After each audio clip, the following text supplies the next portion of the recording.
Mga pagbasa ng mga salita ng makapangyarihang Diyos. Ang mga responsibilidad ng mga leader at manggagawa. Ang mga responsibilidad ng mga leader at manggagawa. 23. Ibuod natin ang mga katangian ng mga oportunista. Ang unang katangian nila ay na hindi nila masyadong sineseryoso ang usapin ng kung umiiral ba ang Diyos. Kung tatanungin mo sila kung umiiral ba ang Diyos, sasabihin nilang, siguro, subalit ayos lang kung hindi siya umiiral. Narito lang ako para makita talaga kung matutupad ba o hindi ang mga propesiyang ginawa ng Diyos at kung darating ba o hindi ang malalaking kalamidad. Sa loob ng mga kaisipan at pananaw nila, ang saloobin nila ay na hindi mahalaga kung umiiral ba ang Diyos o hindi. Hindi ba't katawa-tawa para sa kanila ang manampalataya sa Diyos at sumali sa iglesia kung gayon? Ang pananalig nila sa Diyos ay isang simpleng pananampalataya para itong isang laro at wala itong kinalaman sa katotohanan o sa kanilang landas ng buhay. Wala talaga silang pakialam kung umiiral ba o hindi ang Diyos. Ayos lang kung umiiral siya at ayos lang kung hindi siya umiiral. Pinabubulaanan sila ng ilang tao. Sinasabing hindi umiiral ang Diyos at hindi sila nagagalit o namumuhi sa gayong mga tao. Kung sinasabi ng mga tao na umiiral ang Diyos, sinasabi nila na kung umiiral siya, umiiral siya. Basta kung naniniwala ka, umiiral siya. Kung hindi, hindi siya umiiral. Ito ang pananaw nila. Ang gayong mga tao ba ay mga tunay na mananampalataya? Sila ay mga hindi mananampalataya, hindi ba? Walang kabuluhan sa kanila kung umiiral man o hindi ang Diyos, kaya't may sinseridad ba sa kanilang pananampalataya sa Diyos? Hindi posibleng maging taos-puso sila. Ano ang unang katangian ng mga oportunistang tao? Hindi nila masyadong sineseryoso ang usapin ng kung umiiral ba ang Diyos. Ito ang unang katangian. Ano ang ikalawang katangian ng mga oportunistang tao? Ito ay na hindi sila masyadong taimtim sa pagtukoy sa pagitan ng mga positibo at negatibong bagay. Hindi nila kinikilatis kung aling mga kasabihan, tao, pangyayari at bagay ang positibo at alin ang mga negatibo at hindi nila ito sineseryoso. Para sa kanila, ang mabubuting bagay ay maaaring gawing masama at ang masasamang bagay ay maaaring gawing mabuti. Katulad lang ng kasabihan ng mga walang pananampalataya, ang isang kasinungalingang paulit-ulit na sinasabi ay nagiging totoo. Ang kasabihang ito ay totoo sa kanila. Kung tatanungin mo sila kung ano ang katotohanan, tiyak na hindi nila sasabihin na ang mga salita ng Diyos ay ang katotohanan dahil hindi nila ito kinikilala. Ano ang sasabihin nila? Ang totoo nilang pananaw ay na ang isang kasinungalingang sinasabi ng 1,000 o 10,000 beses ay magiging totoo. Ibig sabihin na kung maraming tao ang magsasabi ng isang bagay, maniniwala silang totoo ito. Tulad ito ng kung paano sinasabi ng mga walang pananampalataya na sa simula ay walang landas sa mundo, Subalit habang mas maraming tao ang naglalakad, isang landas ang nabuo. Wala silang pakialam tungkol sa kung ano ang tama o mali, makatarungan o buktot. Naniniwala sila na tama ang sino mang may malaking abilidad at negatibo ang sino mang walang silbi at walang kakayahan. Tiyak na hindi nila kikilalanin na ang lahat ng sinasabi at ginagawa ng Diyos ay mga positibong bagay. Ni hindi nila kikilalanin na ang hinihingi ng Diyos na isabuhay ng mga tao ay ang mga realidad ng mga positibong bagay. Magsasalita pa nga ang mga taong ito ng mga panlilinlang tulad ng, "Sinasabi mo na ang Diyos ay ang katotohanan at ang mga salita ng Diyos ay ang realidad ng lahat ng positibong bagay." Ibig sabihin ba nito na walang mga positibong bagay sa mundo?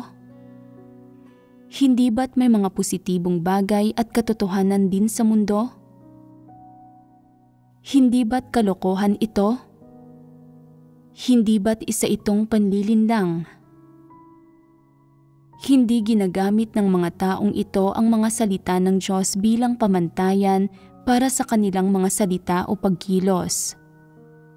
Halimbawa, kapag nagpapahayag sila ng isang panlilinlang at pinabubulaanan mo sila, sasabihin nilang, "Iniisip mong tama ka at iniisip kong tama ako, kaya't magkasundo tayo na hindi magkasundo." Anuman ang iniisip ng isang tao na mabuti, tama iyon. Anong klaseng pananaw ito? Hindi ba't pagtatangka lang itong hindi seryosohin ang mga bagay-bagay? Ito ay isang hangal at magulong pananaw. Ang mga taong ito ay hindi taimtim pagdating sa pagtukoy sa pagitan ng mga positibo at negatibong bagay. Ano ang ibig sabihin ng hindi pagiging taimtim tungkol dito? Ibig sabihin nito na hindi nila kayang kilalanin sa puso nila na ang lahat ng positibong bagay na sinasabi ng Diyos ay nauugnay sa katotohanan, alinsunod sa katotohanan, at nagmumula sa Diyos, at na ang mga negatibong bagay na sinasabi ng Diyos ay salungat sa katotohanan at nagmumula kay Satanas. Hindi nila tinatanggap ang katunayang ito at palaging gustong palabuin ang mga konsepto.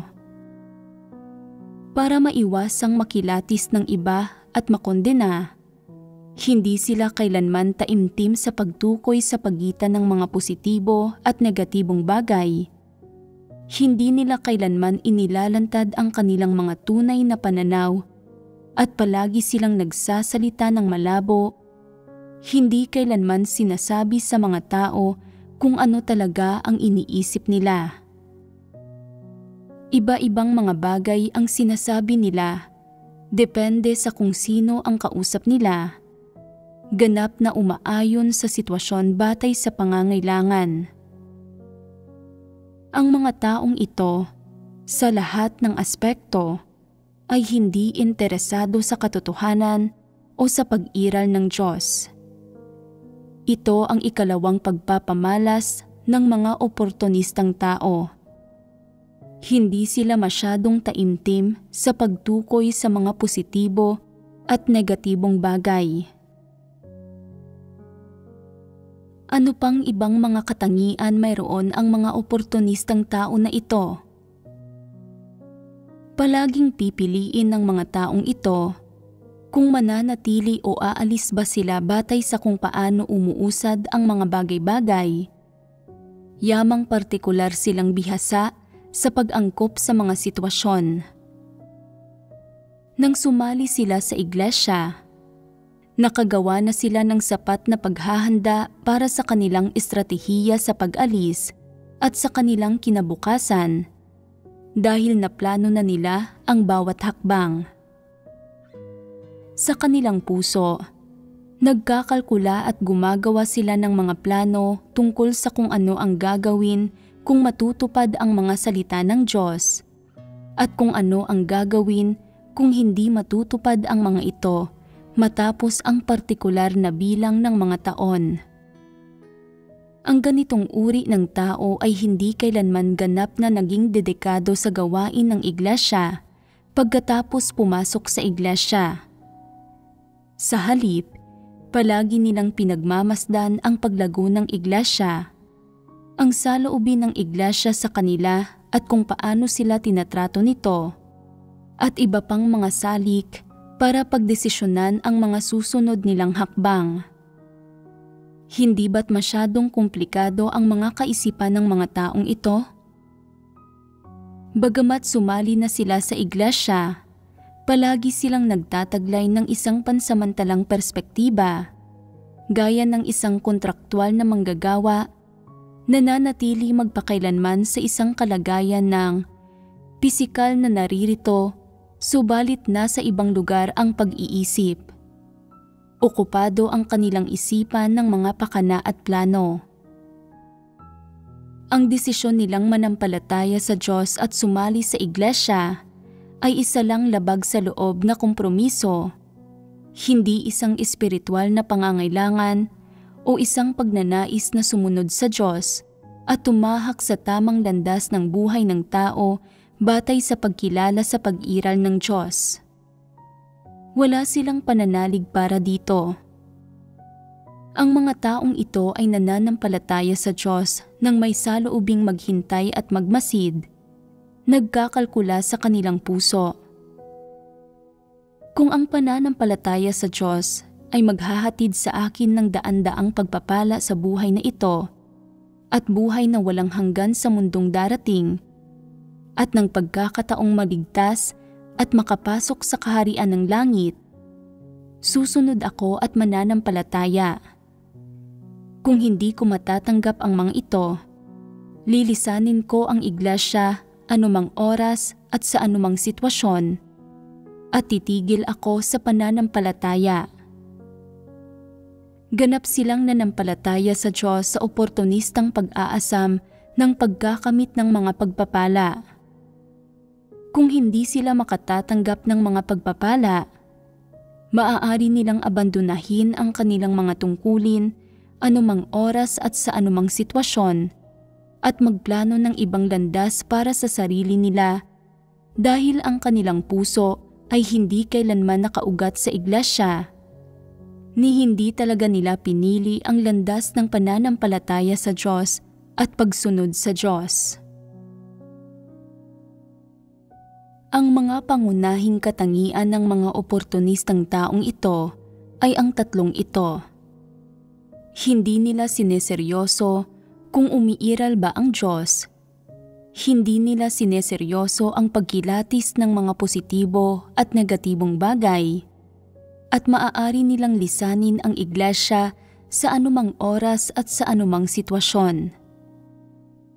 Gaano man kabuti ang pagtrato sa kanila ng mga kapatid, hanggat ang mga bagay ay hindi umaayon sa kanilang mga interes o nakatutugon sa kanilang mga kasalukuyang pangangailangan, maaari nilang lisanin ang iglesia. Subalit kapag wala na silang mapuntahan, pinipili nilang bumalik. Pagkabalik, hindi pa rin nila hinahangad ang katotohanan at maaaring muli nilang lisanin ang iglesia anumang oras. Anong uri sila ng walang hiya? Ang kanilang pagdating at pag-alis ay parang napakakaswal. Hindi sila taus-pusong nananampalataya sa Diyos. Ito ang mga katangian ng mga oportunistang tao. Pagdating sa kanilang diwa, sila ay mga hindi mananampalataya. May ilang tao na maaaring magpatuloy na manampalataya sa loob ng 3 hanggang 5 taon. May ilang maaaring magpatuloy ng 8 o 10 taon. Subalit ang pakay nila ay para lang oportunistang maghanap ng mga pagpapala. Ang gayong mga tao ay hindi simple. Nakapagtitiis pa nga sila hanggang ngayon sa marahas at inuusig na kapaligiran ng mainland China. Hindi ba't iyon ay parang ang pagtulog sa mga sanga at pagdila sa apdo? May ilang tao na hindi na makapagpatuloy pagkatapos manampalataya sa loob ng 10 taon, kaya nagrereklamo sila. 10 taon na ang nakalipas. Nasayang na ang aking kabataan sa iglesia.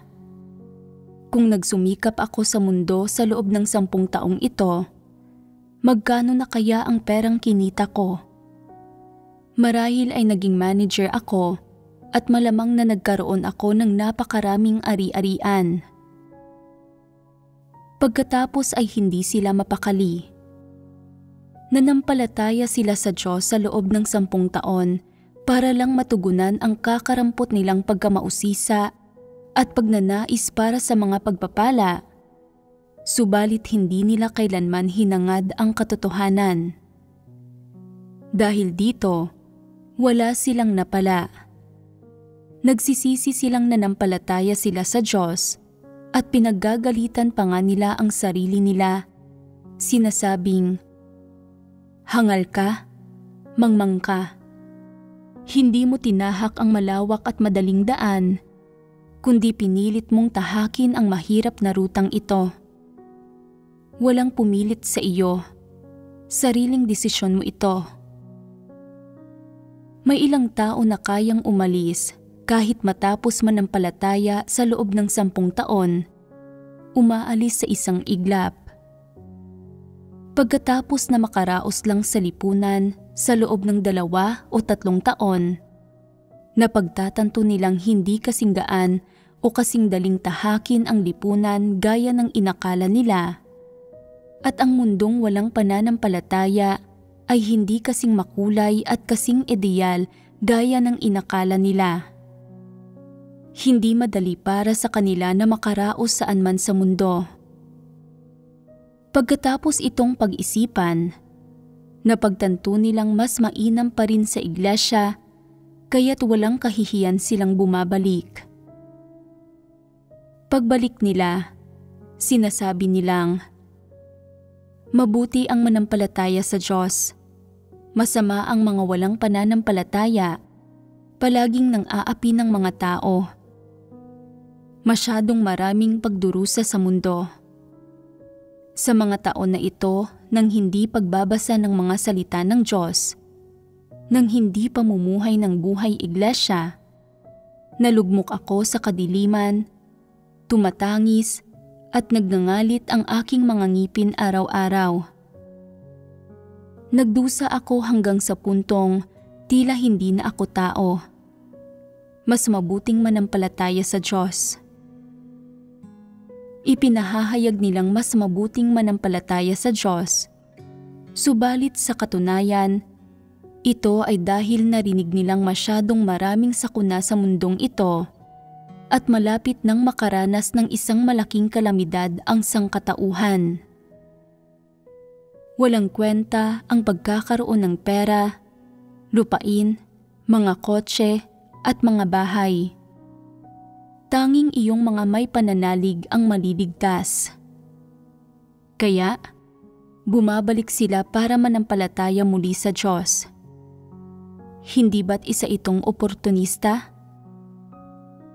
Kayang lisanin ng mga oportunistang tao ang iglesia anumang oras. Kung makikita nilang may pag-asang magkamit ng mga pagpapala sa pamamagitan ng pagbalik sa iglesia, maaari din silang bumalik anumang oras. Pagbalik nila, maaari silang magsabi ng ilang salita ng pagsisisi at magpahayag na hindi nila kailanman iiwanang muli ang Diyos. Subalit pagkatapos makita na kalmado at payapa ang mga bagay-bagay sa mundo at na maaari pa rin silang magtamasa ng ilang masayang araw, magagawa nilang muling lisanin ang iglesia anumang oras. Ano ang turing nila sa sambahayan ng Diyos at sa iglesia? Itinuturing nila itong isang malayang pamilihan dumarating at umaalis ayon sa kanilang kagustuhan. Sabihin mo sa akin, kung ang gayong mga tao ay paaalisin o aalis ng kusa nila, dapat bang tanggapin silang muli ng iglesia kung gusto nilang bumalik? Hindi sila dapat tanggaping muli. Ang muling pagtanggap sa kanila ay isang pagkakamali at lumalabag sa mga prinsipyo. Ang mga taong ito ay hindi nakatutugon sa mga pamantayan ng mga miyembro ng iglesia. Kaya nilang lisanin ang iglesia anumang oras at para magkamit ng mga pagpapala, kaya nilang ipagsiksikan ang sarili nila pabalik sa iglesia anumang oras. Subalit sa buong prosesong ito, hindi nila kailanman tinatanggap ang katotohanan. Pinatutunayan nito na hindi sila tunay na mga mananampalataya. Ang gayong mga tao ay magiging mga punterya ng pagpapaalis at pagpapatalsik magpakailanman. Dapat silang paalisin ng iglesia at sabihin sa kanilang, huwag kayong manghinayang. Kapag nakaalis na kayo, hindi na kayo makakabalik. Hindi bubuksan ng iglesia ang pinto para sa inyo sa pangalawang pagkakataon. Ito ang prinsipyo. Sinasabi ng ilang tao na hangal sila noong panahong iyon, subalit umaasal na sila ng napakabuti ngayon. Kasing masunurin sila ng isang maliit na tupa, kasing kaawa-awa ng isang palaboy. Tuwing nakikita nila ang mga kapatid, ipinahahayag nila ang kanilang panghihinayang at pagkakautang. Namumula ang kanilang mga mata mula sa pag-iyak sa pagsisisi. Mukha silang sobrang kaawa-awa at ang kanilang saloobin ng pagtatapat ay napakabuti. Hayaan natin silang bumalik. May anumang pangungusap ba rito na umaayon sa mga prinsipyo?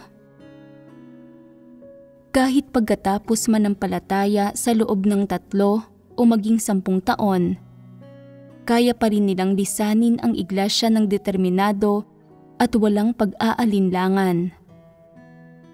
Anong uri sila ng walang hiya? Mga totoong mananampalataya ba sila? Mayroon ba silang anumang sinseridad nang una nilang piniling sumunod sa Diyos? Wala. Kung nagkaroon talaga sila ng anumang sinseridad, hindi sila magiging lubos na determinadong lisanin ang iglesia. Sa pangkalahatan, maaaring sa sukdulan ay magkaroon ang isang tao ng gayong mga kaisipan kapag siya ay mahina, nasisiraan ng loob, o kapag hindi maganda ang takbo ng mga bagay-bagay para sa kanya. Subalit hindi siya kailanman determinado na magdidesisyong lisanin ang iglesia para maghanap ng ibang daan pagkatapos manampalataya sa Diyos sa loob ng 3, 5, o maging 10 taon. Kung kaya niyang lisanin ang iglesia kapag gusto niya, ipinakikita nito na hindi siya sinsero noong tinanggap niya ang tunay na daan at sumali sa iglesia sa simula. May mga lihim siyang motibo at pakay. Wala nang iba pang paraan para sabihin ito. Dapat malinaw na makilatis ang gayong mga tao. Hindi sila mga tunay na mananampalataya. Ang kanilang pananampalataya sa Diyos at pagsunod sa Diyos ay para sa oportunistang pag-aasam ng pagkakamit ng mga pagpapala. Ang gayong mga tao ay inilalarawan bilang mga oportunista at kapag nakilatis ay dapat paalisin sa iglesia. Kung hindi nila lilisanin ang iglesia at patuloy na sasamantalahin ang sitwasyon para sa pansarili nilang kapakinabangan sa loob ng iglesia, iyon ay dahil walang sino man ang nakakilatis sa kung ano sila. Gayunpaman, sa pamamagitan ng pagbabahaginan ngayon tungkol sa iba't ibang pagpapamalas ng mga oportunistang ito, ang mga leader at manggagawa at hinirang na mga tao ng Diyos ay dapat magkaroon ng isang malinaw na pagkaunawa at pagkilatis sa gayong mga tao. Kapag natuklasang hindi sila kailanman nagbabasa ng mga salita ng Diyos o nananalangin sa Diyos, hindi interesado sa gawain ng Diyos o sa mga katotohanang ipinahahayag ng Diyos, hindi interesado sa mga positibong bagay, at hindi sineseryoso ang mga ito, dapat silang bantayang mabuti. Kinakailangang obserbahan ang mga motibo at layo nila sa pananampalataya sa Diyos at tiyakin ang saloobin nila sa iglesia, ang saloobin nila sa katotohanan at ang saloobin nila sa Diyos. Kung malinaw na wala silang tamang saloobin, partikular na walang pakialam sa paghahangad sa katotohanan at paggawa ng tungkulin, hindi nagpapakita ng anumang interes at palagi silang nagdududa sa mga salita ng Diyos, makukumpirma na ang mga taong ito ay mga oportunista at mga hindi mananampalataya. Sa kasong iyon, hindi sila dapat ituring na mga kapatid. Hindi sila bahagi ng iglesia. Sa halip, dapat silang paalisin sa iglesia. Ilang taon na silang nananampalataya at hindi pa rin nila tinatanggap ang katotohanan. Kapaki-pakinabang ba na magpatuloy na makipagbahaginan tungkol sa katotohanan sa kanila? Makatotohanan ba na magpatuloy na maghintay sa kanila na magsisi? Huwag ka nang gumawa sa gayong mga tao at huwag mo silang hintaying magsisi.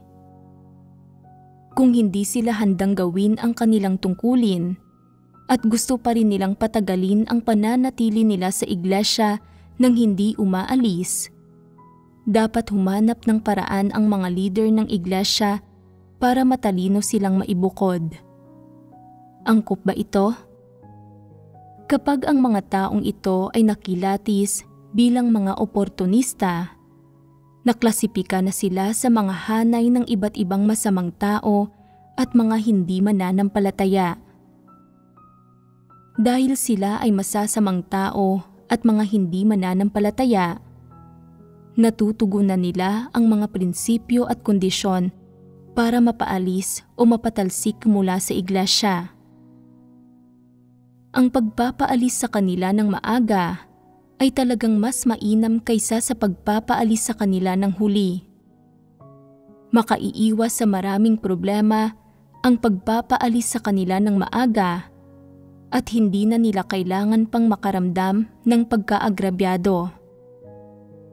Dapat malinaw mong sabihin sa gayong mga tao na hindi mo kailangang patuloy na magkalkula sa iyong puso kung kailan o kung paano ka aalis. At hindi mo kailangang patuloy na magkalkula kung mananatili ka o aalis. Ang sambahayan ng Diyos at ang Diyos ay hindi namimilit sa mga tao. Kung gusto mong umalis, hindi ka susubukang udyukan ng iglesia na manatili. Subalit may isang bagay na dapat linawin sa iyo. Kung sigurado kang hindi ka isang tao ng sambahayan ng Diyos, at ayaw mong maging isang miyembro ng iglesia, umalis ka sa lalong madaling panahon. Huwag kang magpaliban. Ito ay para sa ikabubuti ng lahat. Kung nananampalataya ka sa pag-iral ng Diyos, kung kaya mong tanggapin ang mga salita ng Diyos bilang ang katotohanan, at tunay na handa kang sumali sa iglesia, ikaw ay nararapat na miyembro ng iglesia. Subalit ngayon, hindi ka nararapat. Dumating ka para sa oportunismo at marahil hindi mo ito alam sa sarili mo, subalit nakilatis na namin. ayon sa mga salita ng Diyos, sa katotohanan, at sa mga prinsipyo ng Iglesia sa pangangasiwa sa lahat ng uri ng tao, na ikaw ay isang oportunista. Palagi kang nagkakalkula ng tamang oras para lisanin ang Iglesia. Isa itong malaking abala. Hindi mo kailangang hanapin ang tamang oras. Maaari ka nang umalis ngayon. Kung palagi kang hindi sigurado sa pagpapakita at sa gawain ng Diyos, sinasabi ko na sa iyo ngayon ng malinaw. Hindi mo na kailangang pag-isipan o siyasatin pa ang mga bagay-bagay.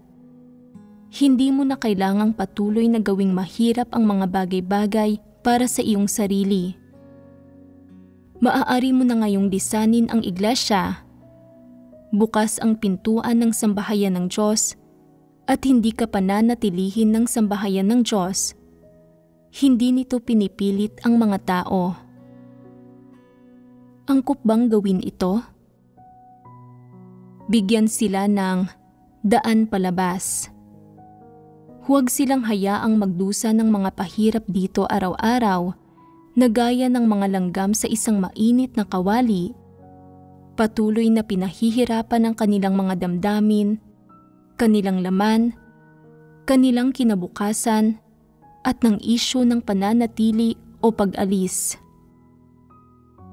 Gaano man sila pinahihirapan ng mga bagay na ito, hindi ito kailanman humahantong sa anuman. Pinagbubulay-bulay pa rin nila sa puso nila kung kailan sila aalis, kung paano aalis, kung magdurusa ba sila ng mga kawalan at kasawian, kung aalis sila ng maaga, at kung makatatanggap sila ng mga pagpapala, kung mananatili sila ng mas matagal. Paano kung umalis sila at pagkatapos ay natupad ang mga salita ng Diyos? Paano kung hindi sila umalis at nanatiling hindi natutupad ang mga salita ng Diyos? Hindi nila kailangang patuloy na mag-alala at mabalisa tungkol sa mga bagay na ito. Dahil hindi sila nananampalataya sa Diyos ng may tunay na kagustuhan, dapat silang umalis sa lalong madaling panahon. Hindi sila dapat manatili rito na sinusubukang samantalahin ang sitwasyon para sa kanilang personal na pakinabang, nagpapanggap na maging isang bagay na hindi naman sila. Sabihin mo sa akin, mabuti bang payuhan sila ng ganito at pangasiwaan ito sa ganitong paraan? Kalabisan ba ang iklasipika ang mga oportunista kasama ng iba't ibang masamang tao para paalisin o patalsikin? Sinasabi ng ilang tao na, paano maituturing na masasamang tao ang mga ganitong tao? Gaano karaming mabuting tao ang mayroon sa mga hindi mananampalataya? Sa mata ng Diyos, ang disposisyong diwa ng mga nananampalataya sa Diyos at kumikilala sa pag-iral ng Diyos ay itinuturing na masama, lalo na iyong mga ganap na hindi nananampalataya sa Diyos at hindi kumikilala sa pag-iral ng Diyos. Kaya, kalabisan bang iklasipika sila bilang masasamang tao? Hindi.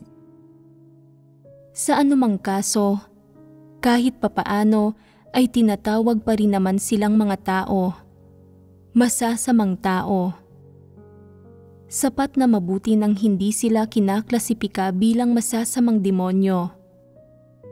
Ang pagkaklasipika sa kanila kasama ng masasamang tao ay ganap na angkop at nararapat. Hindi talaga ito kalabisan. Ang gayong masasamang tao ay isa rin sa iba't ibang uri ng mga tao na paaalisin o patatalsikin ng sambahayan ng Diyos. Ito ang ikaapat na uri ng hindi mananampalataya na ang layon sa pananampalataya sa Diyos ay oportunista. Ano ang mga pangunahing katangian ng mga oportunista?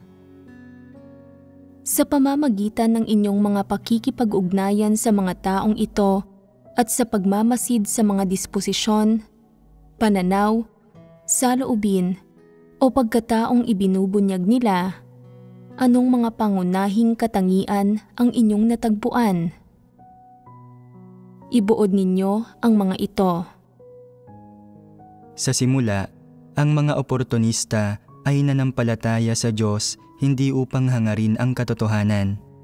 Naririnig nila na ang iglesia ng makapangyarihang Diyos ay umuunlad, kaya't nanampalataya lang sila sa Diyos sa pag-aasam na makakuha ng ilang benepisyo at pagpapala mula sa sambahayan ng Diyos, naghahanap ng pakinabang.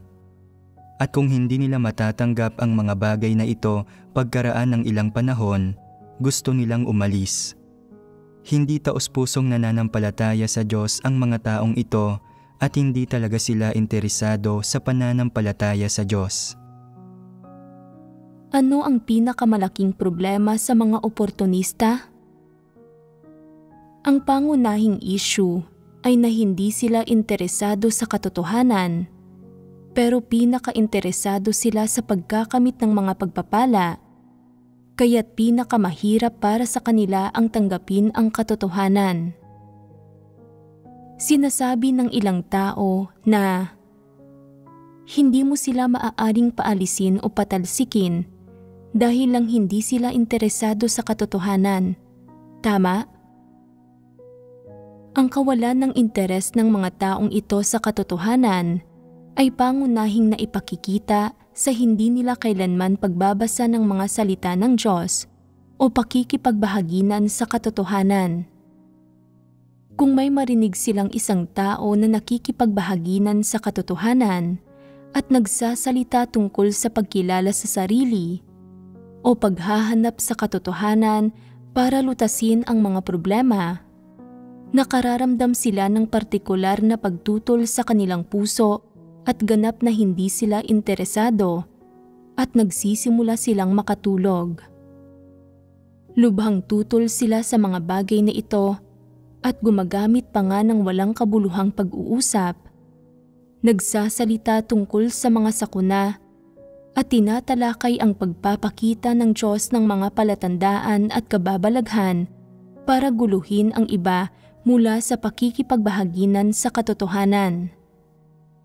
Bilang resulta, ang ilan na hindi naghahangad sa katotohanan ay nasasabik kapag naririnig nila ang mga paksang ito at sumasali sa talakayan.